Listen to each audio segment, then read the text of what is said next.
Bienvenue sur le podcast des Montessori 7, Montessori à la maison. Je suis Anne-Laure Schneider, formatrice Montessori et maman de 5 enfants instruits en famille. Ma mission, c'est d'aider les parents, les assistantes maternelles, bref, tous ceux que dans notre communauté nous appelons des sourissettes, à mettre en pratique la philosophie Montessori chez eux, avec leurs enfants ou les enfants qu'ils gardent. Dans ce podcast, nous parlerons donc de pédagogie Montessori, mais aussi de discipline positive, d'instruction en famille, ce que l'on appelle aussi l'école à la maison, de co-schooling et de bien d'autres choses encore. Aujourd'hui, je souhaitais simplement répondre à la question que l'une d'entre vous m'a posée. Vous savez que j'ai mis en place un petit système où vous pouvez me poser des questions en me laissant un message vocal. Et comme ça, je peux intégrer votre question au podcast, ce qui rend les choses beaucoup plus sympathiques pour tout le monde. C'est Blandine qui a laissé ce message. Blandine qui est d'ailleurs l'une de mes récentes stagiaires et qui a très gentiment aussi laissé cet avis sur Apple Podcast.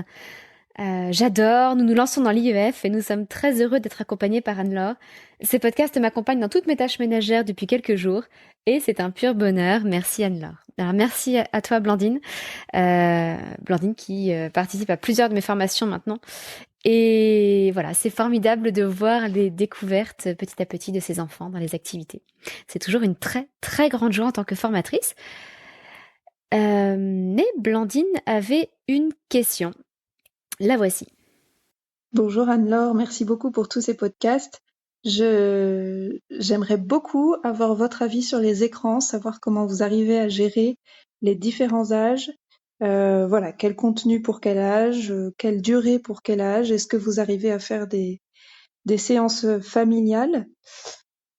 Voilà, j'espère que vous pourrez répondre à ces questions dans un prochain podcast. Merci beaucoup en tout cas pour tout. C'est donc la question que nous allons aborder aujourd'hui, comment gérer les écrans en famille, tout en sachant bien qu'il n'y a pas évidemment de réponse absolue, ce serait trop simple, mais peut-être que mon partage d'expérience pourra vous donner quelques idées et que nous pourrons ouvrir la discussion sur le groupe Facebook Le Terrier des Montessori 7, que je vous invite à rejoindre si vous n'en faites pas déjà partie. Avant cela, je voudrais simplement rebondir sur le podcast, sur la capsule Montessori, le podcast numéro 6, que j'ai posté la semaine dernière, si je ne dis pas de bêtises, ou il y a 2 semaines, où je vous demandais quel langage employer avec nos enfants. Et j'expliquais qu'il fallait évidemment faire très attention au langage que nous employons devant nos enfants. Eh bien, j'en ai fait l'expérience il y a encore quelques jours, puisque, vous voyez, on n'a jamais fini d'apprendre et on doit toujours faire attention. Au moment où j'habillais ma fille qui a 2 ans et demi, je lui ai proposé pour rigoler, je lui ai dit « Allez, viens, je vais te faire un French tuck ». Elle avait une jupe et un t-shirt et je lui ai fait un French tuck. C'est simplement une bête tendance mode qui voudrait qu'on rentre simplement l'avant du t-shirt dans la jupe ou le pantalon et on laisse l'arrière en dehors. Et donc, je lui ai appelé ça un French tuck en rigolant. Ma phrase n'était pas vraiment destinée à ma fille, mais à mon mari et à mes plus grands enfants qui se trouvaient à côté. Sauf que le lendemain, elle est venue... Non, pardon, pas le lendemain. Dans la journée, après être allée aux toilettes, elle est venue me voir pour que je lui fasse un tracteur. Elle a commencé à me parler de tracteur. Et je n'ai pas bien compris. Et bon, il faut dire qu'elle parle beaucoup, elle fait des phrases complexes, mais elle n'articule pas encore très bien.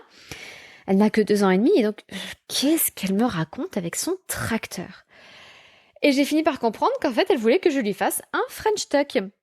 Donc, voilà, je dois apprendre mes propres leçons. Les enfants absorbent absolument tout, même les blagues les plus stupides. Donc maintenant, ma fille de 2 ans et demi veut à tout prix que je lui fasse des French tuck, qu'elle appelle des tracteurs. Bon, il va falloir encore un petit peu travailler sur l'articulation. Mais revenons-en aux écrans, parce que c'est une excellente question que nous a posée Blandine aujourd'hui. Avant tout, parlons des effets des écrans sur les enfants. Ils sont nombreux, on en parle beaucoup, donc la plupart d'entre vous les connaissent déjà, mais certains les relativisent peut-être, donc je voudrais en parler de façon plus approfondie aujourd'hui. Avant tout, je dirais que le plus gros problème des écrans, c'est qu'ils prennent du temps sur l'exploration sensorielle du monde. Les anglophones parlent de couch potatoes quand ils parlent des enfants, mais aussi des adultes, qui restent affalés devant la télé sur leur canapé. Littéralement, ça veut dire patate de canapé.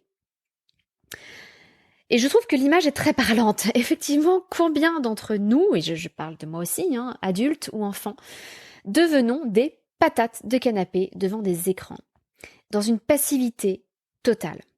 Alors que l'enfant, et en particulier le jeune enfant, a absolument besoin d'explorer le monde, de l'appréhender par tous ses sens. Quand on voit le tout petit bébé qui explore le monde, il le touche, il le goûte, il le sent, il l'écoute. Il absorbe le monde par tous ses sens. Et ça se poursuit bien après la naissance, bien après l'âge du nourrisson ou du bébé. Et jusqu'à 6 ans en particulier, l'enfant a avant tout besoin d'expériences concrètes. On parle parfois des programmes éducatifs, on se dit que si on met l'enfant devant un dessin animé éducatif, il va apprendre des choses. Le meilleur programme éducatif qui soit, c'est le monde. Offrons le monde à nos enfants plutôt qu'un simple écran virtuel. Quelques nuances aussi sur ces fameux programmes éducatifs qu'on veut proposer à nos enfants un peu plus grands. Il y a eu des expériences sur l'apprentissage des langues à travers différents supports. Vous savez que le tout jeune enfant absorbe sa langue maternelle et qu'il suffit simplement d'échanger avec lui dans notre langue pour que petit à petit, il apprenne à la parler. On n'enseigne pas la langue maternelle à un enfant. Il l'absorbe simplement, du moins au départ. Eh bien, on a tenté une expérience avec le chinois en proposant à des enfants, ou bien, suivant les groupes d'enfants, ou bien d'interagir avec une personne qui parlait en chinois, ou bien d'avoir la même personne qui racontait les mêmes choses en chinois, mais où tout cela était rediffusé par un écran, et puis des enfants à qui on ne proposait pas du tout de chinois. Eh bien, c'est très simple. Autant les enfants qui interagissaient avec une véritable personne qui parlait chinois intégraient des notions de chinois, autant les tout jeunes enfants qui étaient mis devant un écran avec la même personne qui parlait en chinois ne faisaient pas plus de progrès en chinois que les enfants à qui on ne proposait pas du tout de chinois. Donc c'est quand même une expérience très révélatrice. Les enfants ont avant tout besoin de connexion, ont avant tout besoin d'interaction sociale, et c'est par cela qu'ils vont apprendre. Une autre expérience aussi qui est intéressante, c'est que l'on a analysé la différence entre la lecture de livres électroniques, d'e-books, et la lecture de livres physiques, papier. Alors, nous avons nous-mêmes une liseuse à la maison, et j'aime beaucoup le principe de la liseuse pour tout un tas de raisons. Mais je vous avoue que cette expérience m'a refroidi. En fait, lorsqu'on lit un e-book, on a beaucoup moins la perception globale du livre, de son organisation, de sa structure interne, et donc de sa logique. En analysant un peu les choses, les chercheurs se sont aperçus, que les enfants, comme les adultes, qui lisaient un e-book, en fait, intégraient moins la logique et la structure interne d'un livre. Probablement parce que lorsqu'on lit un livre physique, on sait toujours où on en est. On voit physiquement, on appréhende par le toucher et par la vue qu'on en est au premier tiers du livre, qu'on en est aux 10 dernières pages, qu'on en est à la moitié, etc. Et les liseuses ont beau nous afficher un pourcentage de lecture, ça n'est pas la même chose, parce que ça n'est pas une perception physique et inconsciente. Il faut que l'on regarde le pourcentage de lecture pour se faire une idée de l'endroit où l'on en est dans le livre. Et donc, on perd un petit peu en contenu, en enrichissement, en lisant un e-book par rapport à un livre physique. Bon, les liseuses, les e-books ont d'autres avantages qui peuvent compenser ce léger inconvénient, mais c'est quand même intéressant de se rendre compte que le virtuel, même sur quelque chose d'aussi inoffensif que les e-books, eh bien nous fait perdre un peu d'informations par rapport au réel, par rapport à un livre physique. Autres inconvénients des écrans, autres effets des écrans, l'attention est divisée. Et il y a dans le cerveau un réseau qui s'appelle le réseau du mode par défaut, qui est un réseau qui s'active dans le cerveau lorsque nous sommes au repos. Nous sommes au repos, mais le cerveau continue à travailler. C'est le moment où il approfondit la pensée.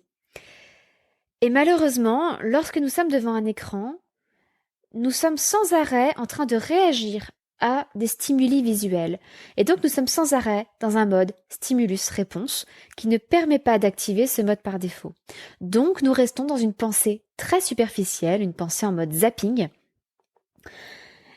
Et il n'y a que en activant ce réseau du mode par défaut que l'on peut réellement avoir des apprentissages solides. Donc c'est bien dommage parce qu'on reste sur une pensée très superficielle. Bon, les effets des écrans sur le sommeil sont aussi bien connus. On commence à savoir que la lumière bleue a des effets nocifs sur l'endormissement. Alors c'est particulièrement vrai pour les collégiens, les lycéens, qui traînent sur leur smartphone jusqu'à des heures indues, ou simplement qui regardent trop d'écrans juste avant de se coucher et qui ont des difficultés d'endormissement. J'aimerais aussi vous mettre en garde contre la publicité. Que ce soit sur la télé, que ce soit sur YouTube, que ce soit sur Internet, la publicité est partout présente. Et elle peut présenter des contenus qui ne sont pas adaptés à l'âge de l'enfant. Si vous avez déjà fait cette expérience, je ne sais pas, d'aller acheter un soutien-gorge sur un site de lingerie et puis soudain de ne voir apparaître que des pubs pour des soutiens-gorge partout sur vos écrans, ça peut être gênant, surtout si vous avez des adolescents par exemple. Et au-delà de ça, les enfants se retrouvent absorbés, complètement captés par la publicité. Publicité qui, encore une fois, n'est pas forcément adaptée à leur âge. Et ça m'a toujours frappé dans les cinémas de voir que les publicités avant les films pour enfants, avant les dessins animés, n'étaient souvent pas du tout adaptées à leur âge, avec parfois aussi des bandes annonces pour des films violents, juste avant des dessins animés pour tout jeunes enfants. Donc attention évidemment à la publicité.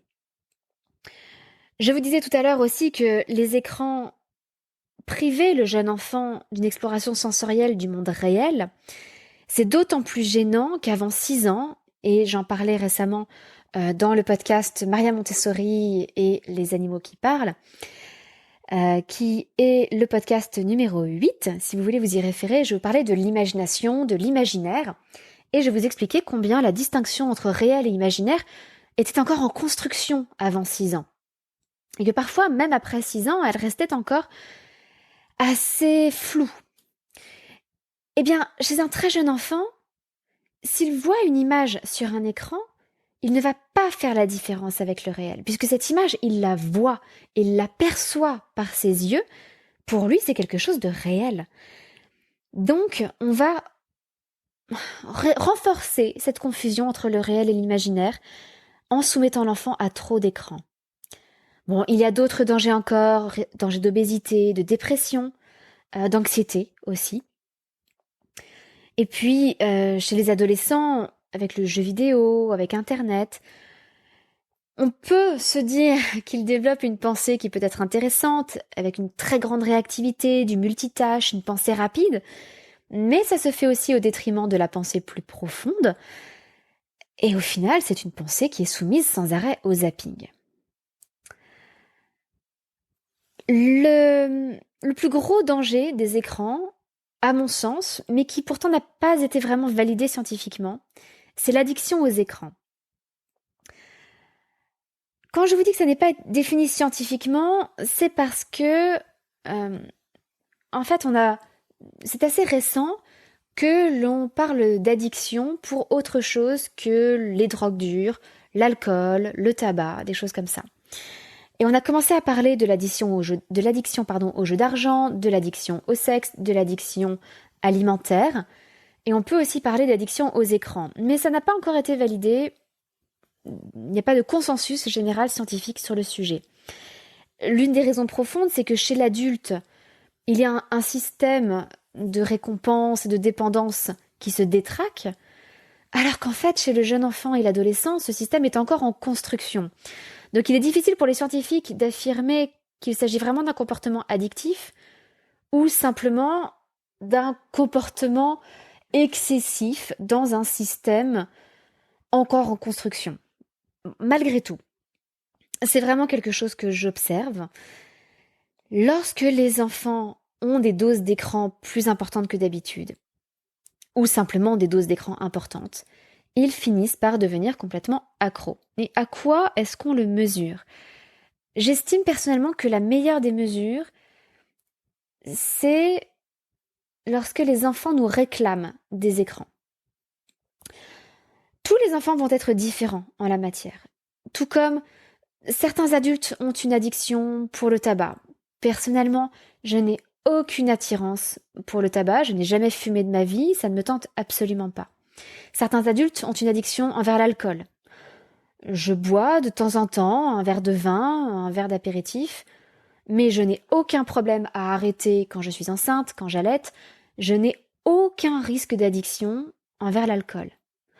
En revanche, en ce qui me concerne personnellement, je suis davantage susceptible d'avoir une addiction alimentaire. Eh bien, c'est pareil chez les enfants. Vous allez avoir des enfants qui vont être très attirés par la nourriture, d'autres très attirés par tout un tas de choses, et certains enfants qui vont être tout particulièrement attirés par les écrans. Et pour qui une toute petite dose d'écran, mais régulière, va créer une addiction très forte. Chez d'autres enfants, au contraire, ils peuvent supporter une certaine dose d'écran sans devenir accros pour autant. Donc il n'y a pas de règle qui voudrait que à 6 ans, il faudrait moins de 1 heure d'écran par semaine. Il n'y a aucune règle définie, universelle, valable pour tous les enfants. La règle que nous avons adoptée chez nous, et que je vous propose si elle vous semble vous convenir, c'est d'examiner si les enfants nous réclament des écrans ou non. Et nous en avons fait l'expérience, par exemple, lorsque nous avons tous été malades, nous avons tous eu la grippe, et que concrètement, tout le monde regardait plus d'écran parce que nous étions affalés sur le canapé et n'étions pas en état de faire grand-chose d'autre.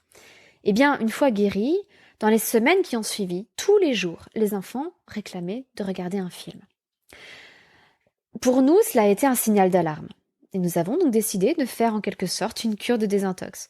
Et là aussi, il n'y a pas malheureusement de règle universelle, mais en arrêtant les écrans pendant 1 semaine, 2 semaines, 3 semaines, au bout d'un moment, les enfants finissent par trouver d'autres occupations et finissent par rompre leur dépendance avec les écrans. Et à ce moment-là, on peut réintroduire un petit peu d'écran sans qu'ils en deviennent dépendants. C'est exactement la même chose en ce qui concerne le type d'image que l'on peut présenter aux enfants. Les classifications des films affirmant que tel film ne doit pas être montré avant 10 ans, tel autre pas avant 12 ans, etc., sont très relatives. Et en fait, elles ne suffisent pas pour prendre une décision concernant un film avec chacun de ses enfants.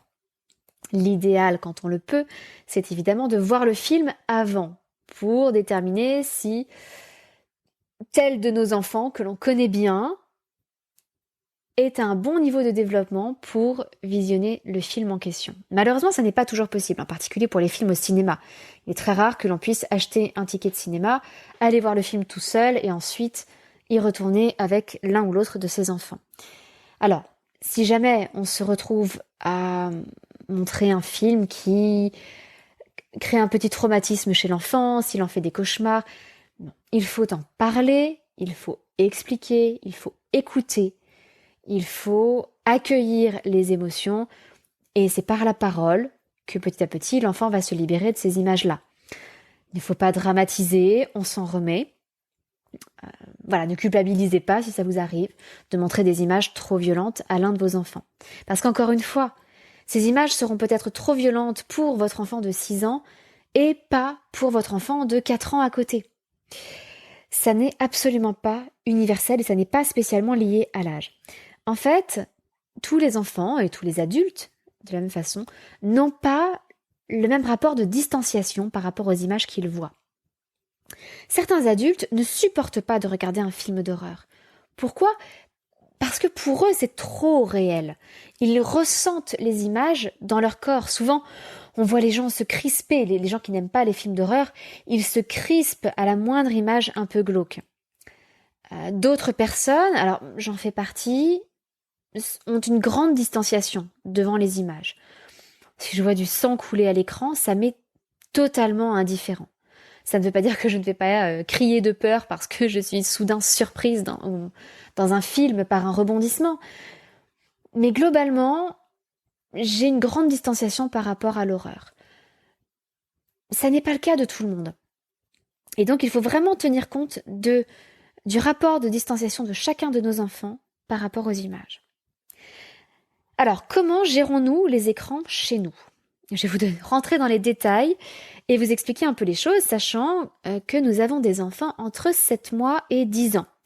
Donc quand même une grande variété d'âges, avec du coup la complication de pouvoir proposer des écrans à nos plus grands enfants, sans vouloir pour autant y soumettre nos plus jeunes enfants, surtout ceux de 7 mois et 2 ans et demi. Alors j'ai eu différentes questions sur les écrans de la part de mes stagiaires et certaines se demandaient, parce que j'anime des séances de questions et réponses en direct, pour que toutes mes stagiaires puissent me poser leurs questions, que l'on puisse échanger et que je puisse répondre. Donc ça se passe par webcam. Et il arrive régulièrement, lorsque, là j'ai eu un tout petit récemment, il n'a que 7 mois encore, et puis mais il y a 2 ans et demi, j'ai donné naissance à notre avant-dernière. Et donc, à ce moment-là aussi, il arrivait que pendant les séances de questions-réponses, je me retrouve avec un bébé que j'allaite, ou simplement qui a besoin d'être porté dans les bras et qui peut voir l'écran, qui peut entendre les voix des personnes qui sont à l'écran avec qui j'échange. Alors, très honnêtement, ces discussions virtuelles, que ce soit par Skype, WhatsApp, Zoom, cela ne me dérange pas que les enfants les voient, me voient discuter, et perçoivent par leur vue ou par leur audition les personnes qui sont de l'autre côté et qui communiquent avec moi. Nos enfants échangent régulièrement par WhatsApp avec leurs grands-parents ou leurs parrains, marraines, ou des cousins ou des amis, surtout en cette période actuelle de confinement. Donc ça ne me dérange pas particulièrement, je considère que ça n'est pas la même chose qu'un monde imaginaire, que des dessins animés, qu'un film. C'est du quasi réel. C'est quelque chose de réel qui est diffusé à distance, c'est tout. Que faisons-nous d'autre ? Eh bien, tous les mardis soirs, nous avons un apéro ciné en famille, où nous regardons un film familial. Et alors, ça n'est pas toujours évident, parce que justement, là, il faut choisir un film que tout le monde puisse regarder. Alors, quand je dis tout le monde, je veux dire nos enfants de 5 à 10 ans, qu'ils puissent regarder et qu'ils puissent leur plaire. Je vous avoue que une solution de facilité, c'est de recourir à des vieux films ou de vieilles séries. Dès que l'on revient loin en arrière dans le monde de la télévision, eh bien tout est beaucoup plus familial, la violence est très rarement montrée ou alors elle est suggérée et il y a très peu d'images choquantes dans les très vieilles séries. Alors je pense par exemple à Rin-Tin-Tin, à Zorro, où la pire des violences ce sont des combats à l'épée, mais encore une fois tout est suggéré, je ne suis même pas sûre que l'on voit du sang qui coule, ça reste vraiment très, très léger. La petite maison dans la prairie aussi, et puis des films, on a regardé des vieux films même des années 50 ou 60, comme Les Chevaliers de la Table Ronde, Jason et les Argonautes, donc en plus ça peut développer un peu leur culture. Des films d'aventure, mais alors souvent en noir et blanc, parfois colorisés, et généralement fait pour un public assez familial. Sinon, il faut évidemment se poser la question, si on ne peut pas aller voir un film avant ou voir un film avant de le proposer à ses enfants, essayez de trouver des personnes de confiance auprès de qui vous pouvez vous renseigner pour savoir quelles sont les images violentes ou non, quelles sont les scènes violentes ou non.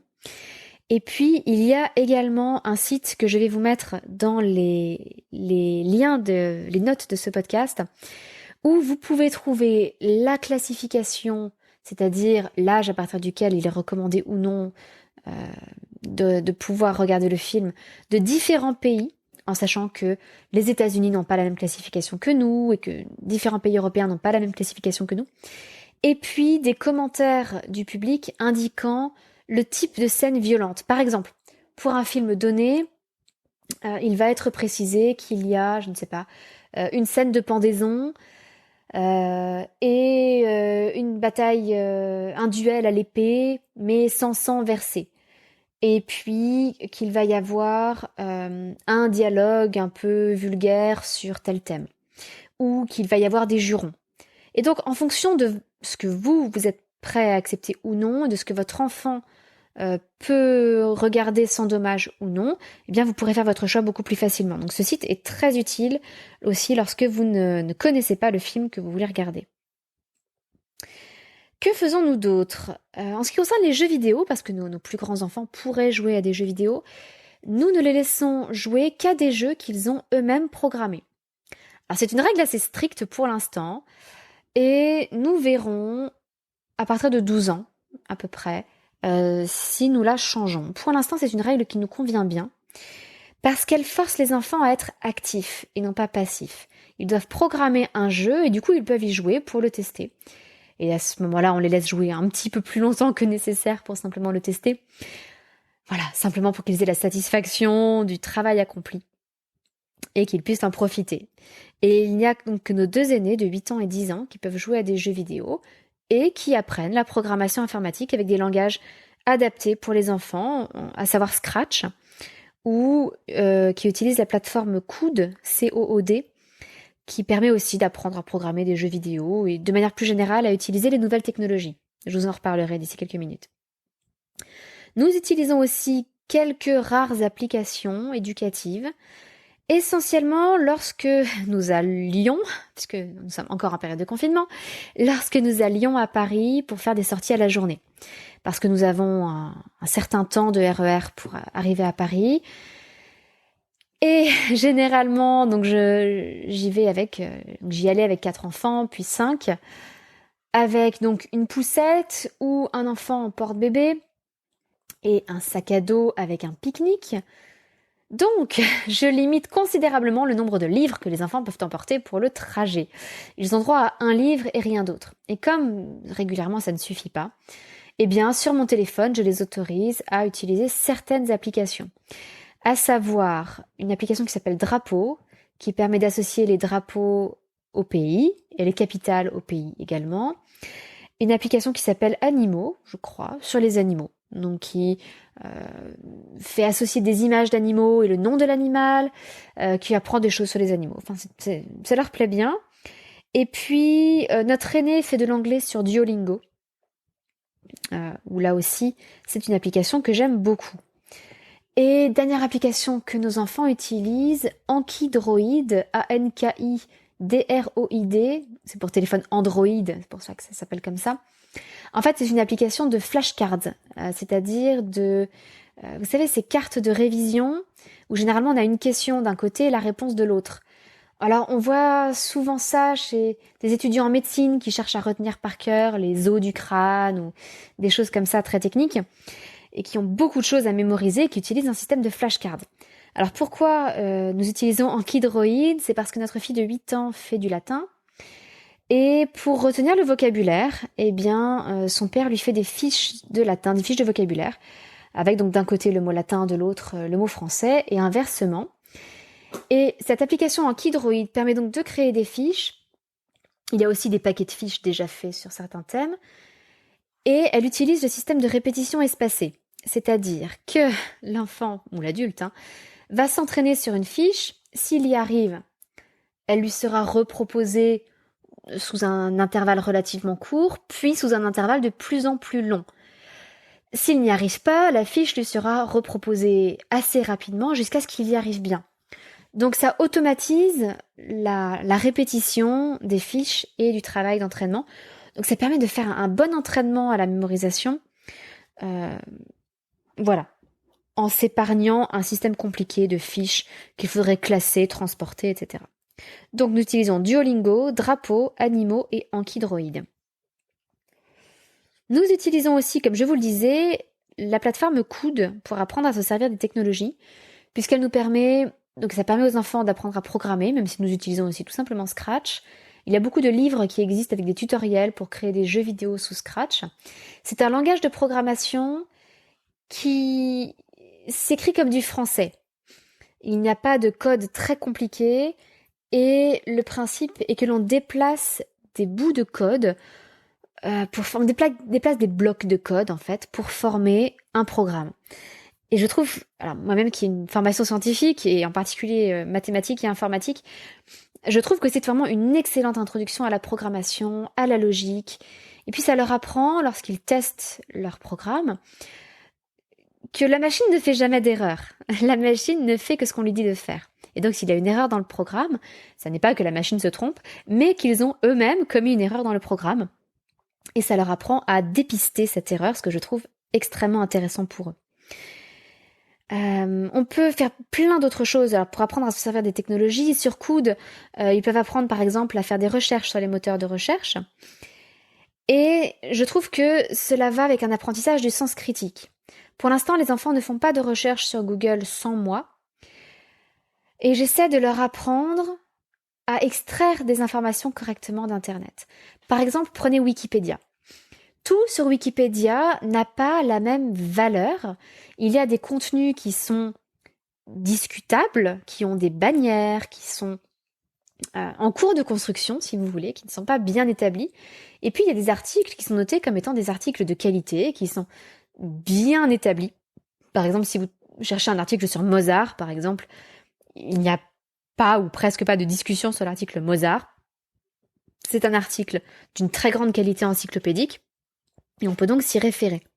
Mais vous savez que sur Wikipédia, il y a par exemple plusieurs astuces, plusieurs moyens d'obtenir plus d'informations et de développer notre esprit critique. Par exemple, vous avez la page de l'article, mais il y a toujours une page discussion qui est associée. Et c'est toujours très intéressant d'aller voir sur la page discussion, parce que dès qu'on a un sujet polémique, eh bien on peut voir la polémique se dérouler sur la page discussion.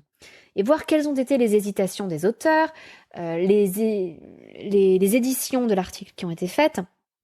Et on apprend donc beaucoup de choses rien que par la page discussion sur Wikipédia. C'est aussi très intéressant lorsque l'on connaît plusieurs langues de comparer les articles dans plusieurs langues. Je fais souvent des recherches sur Wikipédia en français et en anglais en parallèle. Parfois c'est l'article français qui est le plus développé, parfois c'est l'article anglais. Et parfois, les points de vue sont différents. Parfois, il s'agit d'une simple traduction. À ce moment-là, c'est généralement mentionné d'ailleurs. Et c'est plutôt l'article français qui est une traduction de l'article anglais. Et c'est spécifié en haut en disant cet article est une traduction de l'article anglais, etc. Mais c'est souvent très intéressant aussi pour décrypter les différences de perception culturelle sur un même sujet. Donc tout ça, nous essayons de le transmettre à nos plus grands enfants. Et puis, notre aîné, par exemple, a aussi fait des films en stop motion avec des Legos. Donc, il préparait une scène avec les Legos, et puis il prenait une photo. Il déplaçait légèrement un Lego, il reprenait une photo, il redéplaçait, etc. Et lorsque vous mettez toutes ces images bout à bout et que vous les passez rapidement, cela forme un film. C'est d'ailleurs le principe des dessins animés, en fait. Les dessins animés ne sont qu'une succession d'images. Et il y a encore un certain nombre de dessins animés qui sont faits en stop motion avec des petites figurines en pâte à modeler que l'on déplace petit à petit. En fait, à chaque fois que l'enfant peut être acteur devant les écrans, c'est bien plus profitable que lorsqu'il reste passif. Les enfants regardent aussi de temps en temps des documentaires, mais grosso modo, nous limitons les écrans à l'apéro ciné du mardi soir, où nous regardons entre 3/4 d'heure et 1 heure de film en famille, un film familial.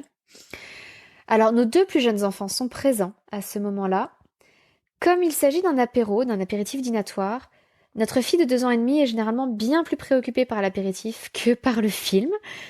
Donc, elle regarde très peu l'écran. Et nous essayons de la distraire autant que possible de l'écran. Généralement, elle regarde une fois de temps en temps, quand elle entend un chien aboyer, elle dit « Oh, chien !»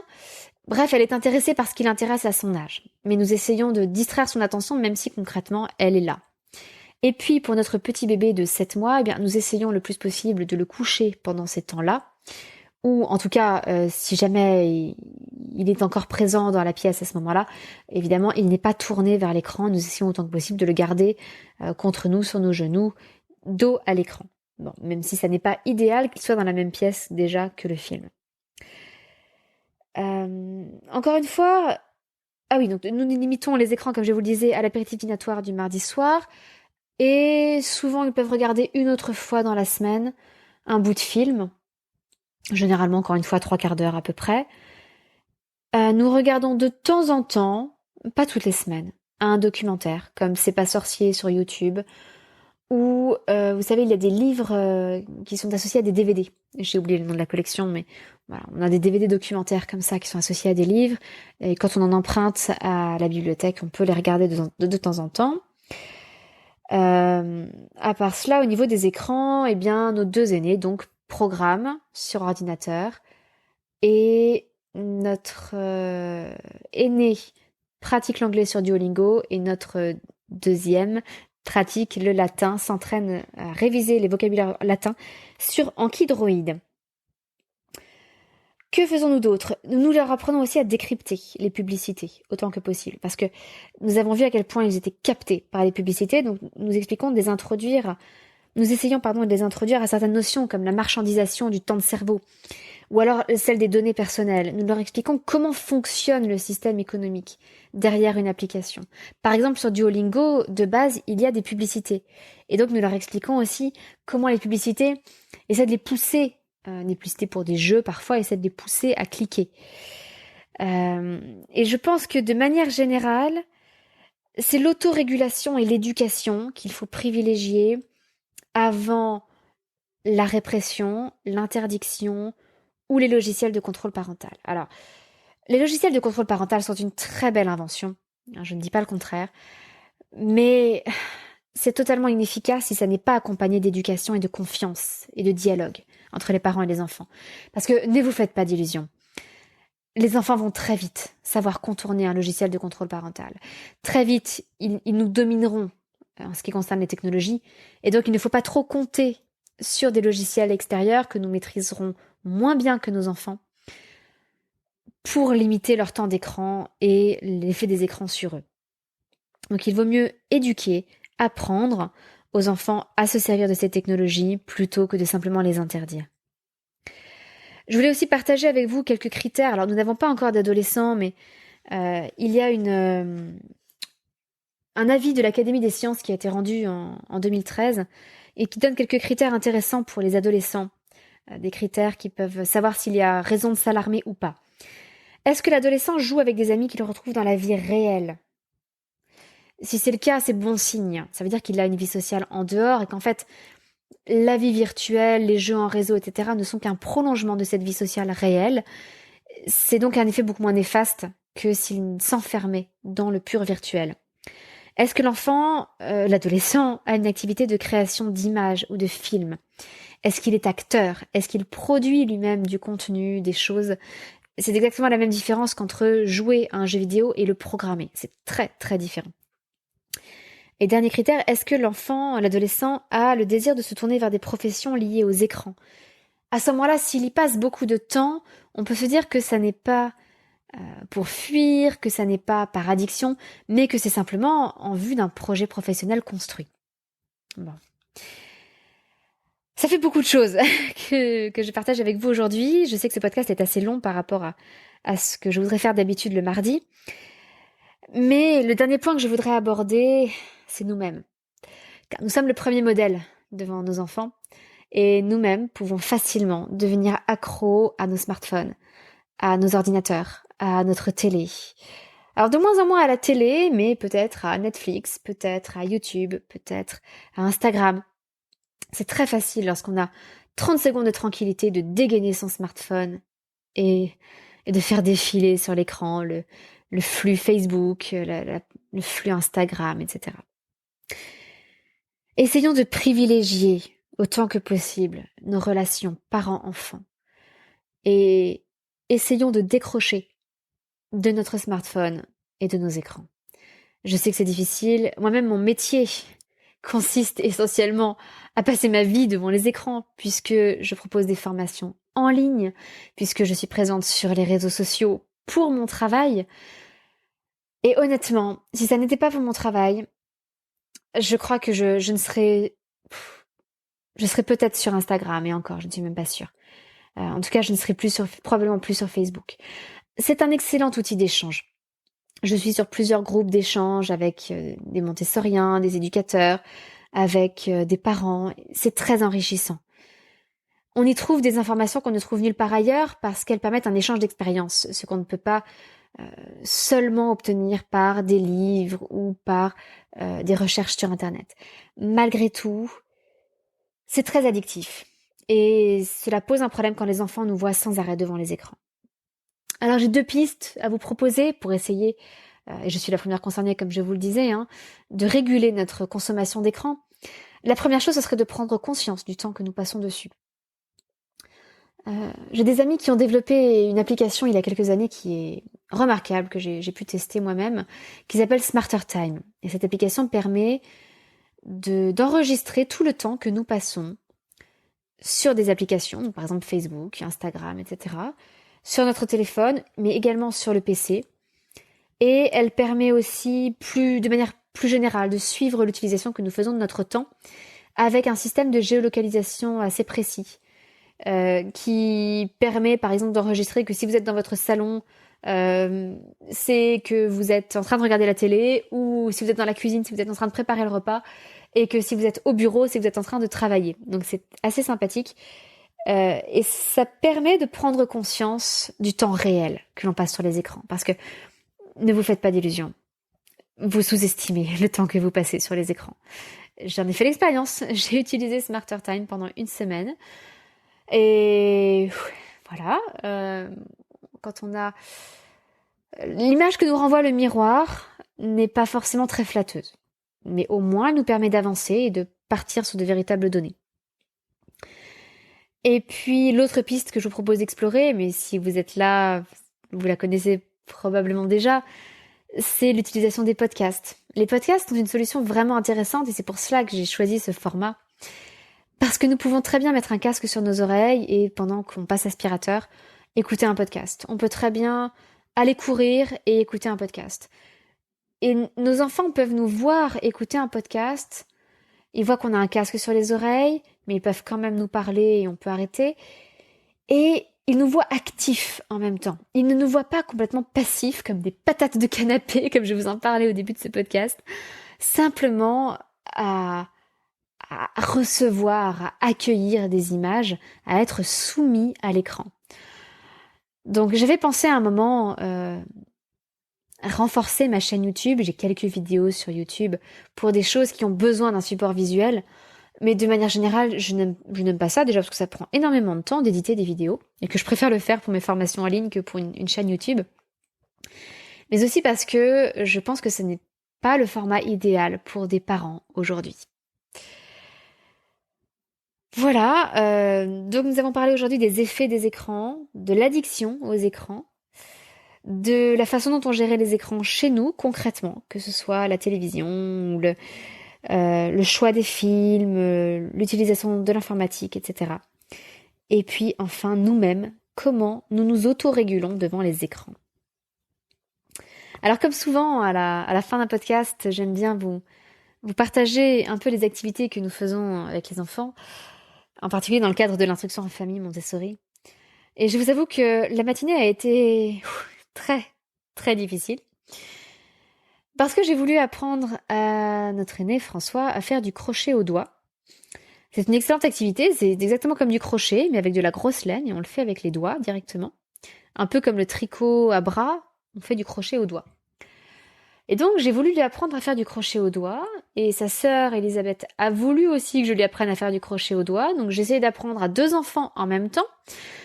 Leur frère de 5 ans, Stanislas, voulait également apprendre. Alors, le crochet au doigt était encore trop compliqué pour lui. J'ai essayé de lui apprendre à faire du tricot, mais c'est trop compliqué pour lui. On a envisagé le tricotin, mais je n'ai pas retrouvé de pelote de laine plus fine sur le moment. Sachant que j'étais encore en train d'apprendre à mes 2 aînés à faire du crochet au doigt, que je devais régulièrement leur expliquer les instructions pour l'étape suivante. Et puis, évidemment, c'est le jour où j'avais proposé, j'avais essayé une technique avec notre petite fille de 2 ans et demi, en supprimant la couche dans la journée et en la laissant simplement en vêtements sans couche, pour qu'elle fasse bien l'expérience de ce qu'est la continence ou non, qu'elle soit en accord avec ses perceptions, voilà, qu'elle soit en lien avec ses perceptions. Mais donc, évidemment, il y a eu un premier accident à nettoyer. Le tout avec un petit bébé qui avait beaucoup besoin des bras aujourd'hui. Et avec Stanislas, nous avons fini par trouver quelque chose qui lui convenait pour l'instant, à savoir feutrer la laine. Bon, autant vous dire que c'était sportif et que je suis sortie de là absolument épuisée. Donc plus jamais, et si je peux vous donner un conseil, c'est n'apprenez une technique créative qu'à un seul enfant pendant une séance de travail et dites aux autres que leur tour viendra plus tard. Voilà.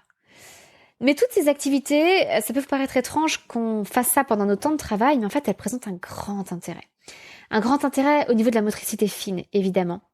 Le feutrage de la laine, par exemple, pour Stanislas, ça l'aide à développer la pince des 3 doigts, pince de l'écriture, ça l'aide à renforcer les muscles de sa main, parce qu'il est en train d'écrire avec un crayon.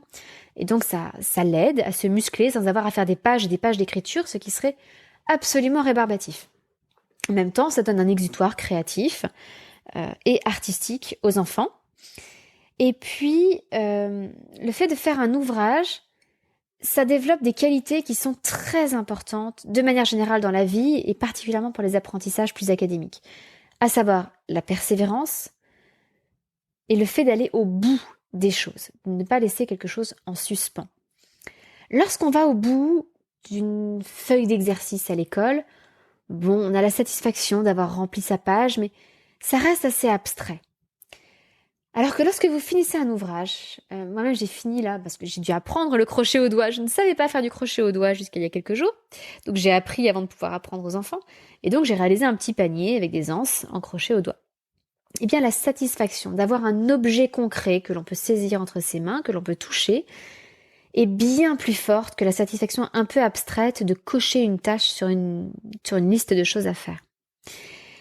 Et donc, on développe un cercle vertueux, à savoir que l'enfant va s'entraîner, va faire quelque chose de long, il va développer sa persévérance et à la fin, il va avoir une récompense de dopamine en ayant son objet entre les mains. Il va avoir la satisfaction du travail accompli.